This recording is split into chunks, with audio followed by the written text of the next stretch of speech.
বন্ধুরা আসসালামু আলাইকুম, সবাইকে চমক দিয়ে অবশেষে আবারও জাতীয় দলে ফিরলেন Argentine golden boy Paulo Dybala. বিস্তারিত জানুন পুরো ভিডিওতে।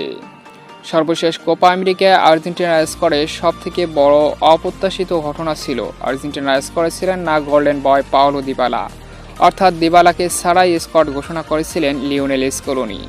দিবালাকে না রাখার কারণ ব্যাখ্যা করতে গিয়ে লিওনেল স্কলোনি বলেন, ফুটবলীয় কারণে তাকে রাখা হয়নি, এমনটাই জানিয়েছিলেন লিওনেল স্কলোনি কোপা আমেরিকার সে সময়।